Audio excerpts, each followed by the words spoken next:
guys, welcome back to the channel. Welcome to another film review. Tonight we're looking at Argentinian masterpiece called When Evil Lurks. This was released around 2023-24, I believe.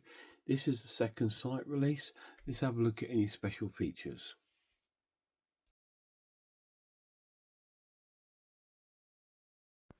So this is the main menu for When Evil Lurks.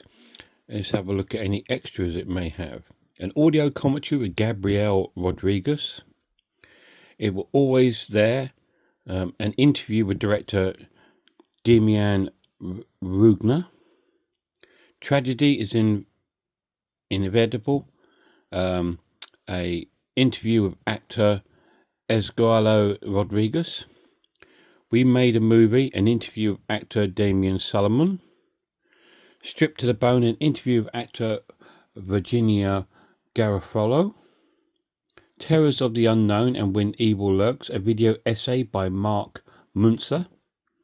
An audio commentary. Oh, we're back to the start there. So they are this extra features here on When Evil Lurks. So not a huge amount of special features on this edition. This was released on Blu-ray, 4K and Collector's Edition.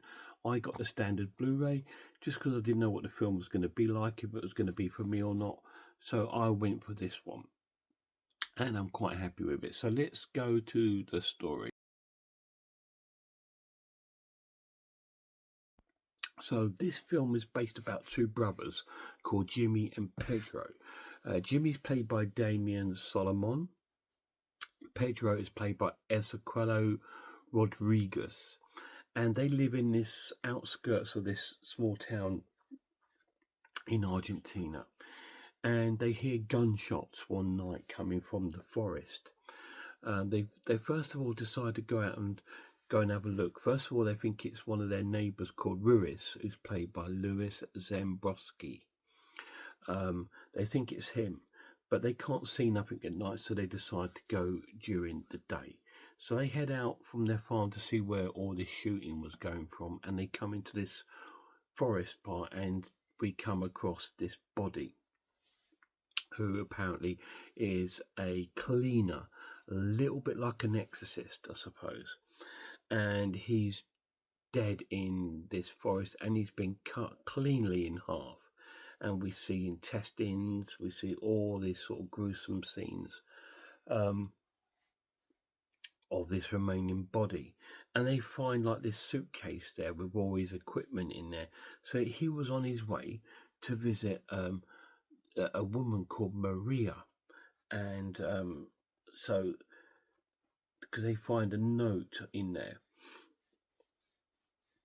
And they go off to Maria's house.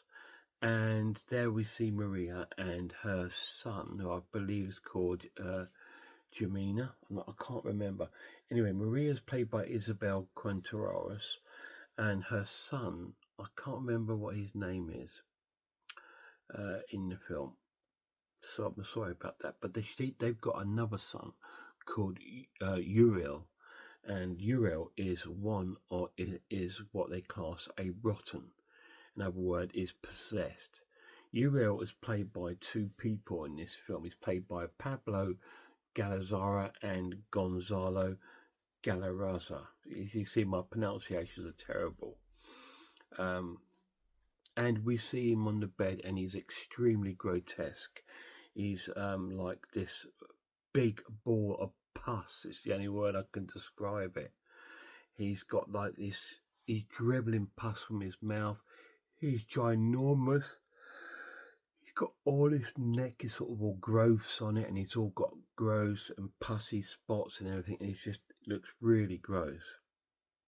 And they find that this is the rotten. Anyway, and there's this sort of like, the rotten to them is like a demon possessed sort of thing. And there's like an old sort of fable around this town. This is a little bit of a folk horror, if you think of it, because it's based a lot around the sort of folk horror of this rotten. If they come across a possessor, certain things they can't do. They can't use electricity. They've got to stay away from animals. They can't kill animals, and they can't shoot these rotten with a gun. It's all these kind of things, because if you do that, then possesses sort of like you and comes into you, sort of thing. Anyway, the two brothers, Pedro and Jimmy, are shocked that this hasn't been reported to the authorities, and Maria says that she did it a year ago, but nothing was done. So they go into town to speak to the police. The police officer and all this kind of thing. The police officer, I believe, is played by Diego Sampaio, and that they knew about it, but they didn't do nothing about it. Ruiz, who played by Louis Zambrowski, who they think he's first of all killed this guy, but obviously he hasn't. But he finds out about it, and he goes to Maria's house where they've got Uriel the Rotten there, and he's gone there with his shotgun to kill him. And he bursts in and he sees him, and it's like he can't do it because Maria begs not to kill him, because obviously he's rotten. If you kill him with a gun, you're going to possess this sort of thing. So they decide, Pedro, Jimmy and Ruiz, to move him to get this rotten out of the village. So they finally drag him out to the car after this sort of like real sort of grotesque kind of like scene where they're trying to move him, and they finally get him out and put him in the car, and they drive him out for like miles and miles and miles. And when they stop to sort of dump his body, he's no longer in the back of this car, so they think he's fallen out. Anyway, and then some of the animals in the farm, in Ruiz's farm, start acting peculiar. Like there's a goat. His wife thinks there's a goat that's possessed. So he goes out with a gun and kills this goat. And his wife kills Ruiz and then kills herself. So that's all I'm going to tell you about the sort of start of the plot. It's quite an in-depth plot, and it all circles around that you mustn't do these things, or it will sort of follow you. And poor Pedro and Jimmy, it follows them everywhere. We meet his ex-wife Sabrina, played by Virginia Garofalo, and her husband called Leo, played by Federico Liss, and they don't believe Pedro, and they tell him we've got to leave town now. And big arguments, and a horrendous, disturbing scene happens there with the young little girl and a dog. And that's all I'm going to tell you, because I don't want to spoil it. And we also meet the two sons of Pedro. We meet Jar, played by Elimo Vondenrich. He plays like this sort of autistic boy who can't talk. We meet their other son, Santino, played by Marciello Michikox. I can't really pronounce these names very well. And we also meet their mother and other characters throughout the film. So let's talk about the characters.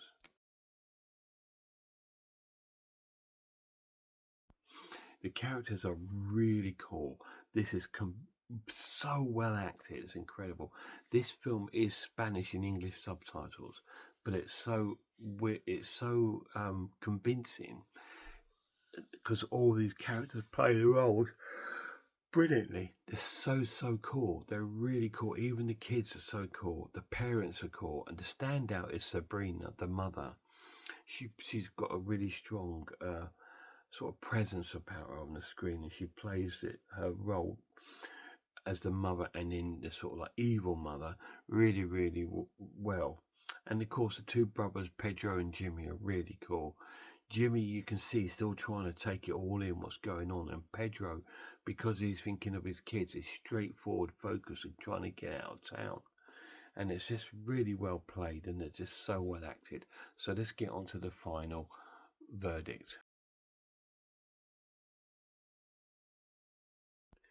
This is an absolute essential watch. It's a 10 out of 10. It's one of the best horror films I've seen in years. It's fantastic.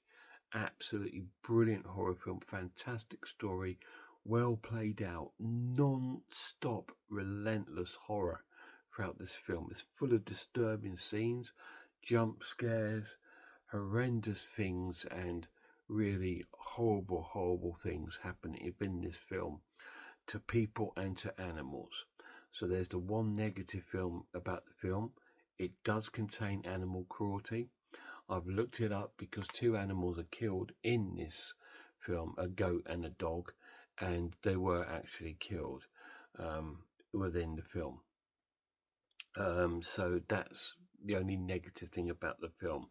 But if you try and take that focus out of your head to think that they're not real, then it's bearable and you can get by with it. But that's the worst thing about the film. But the film is so good and so strong that you kind of think, wow, you're kind of glad that those, I know it sounds really weird and horrible coming from me, because you know what I'm like with animals.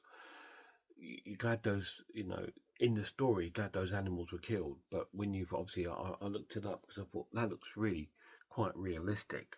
And it was. Um, and it's not horrendous. It's not horrendous. Not like the cannibal films. They're not tortured or anything. They're just straightly killed in the film. And that's the only thing I've got to say to be warned about with this film. It does contain animal cruelty. I did look it up, and it does say that these were actual animals. But anyway, apart from that, it is incredible. The pluses of the edition, it looks stunning. It looks stunning. The effects are really, really cool. Obviously, there's a lot of practical effects in there, as well as those real 2 effects that I told you about. But they look stunning, and it's just such a nasty, nasty, evil little film, and I absolutely loved it. And I kind of wish I brought the 4K collector's edition, but it's too late now. I made my choice and I'm sticking with it. I have the film. It's going to have the same special features within that edition. The only thing you're adding out of that is a 4K print, the booklet, and the poster or art cards, whatever it's got with it. But I'm happy with it. So cool to have this in my collection. When Evil Lurks, 10 out of 10. Any of you guys seen it? If you haven't, you have to see it. It's an incredible horror film. It's one of the best horror films I've seen in a long, long time. Absolutely so imaginative and so awesome. I highly, highly recommend it. And I highly recommend you checking out these other horror channels. Check out Horror Hands, Horror Geek, Man v Film, RS Design, The Pizwell, I Am Ice Lord, Cat Watches Horror Movies, Grumpy Andrew's Horror House, The Maniac. And a massive shout out to my lad. Till next time, look after yourselves. Don't have nightmares. Look after one another. And I really hope I see you all soon.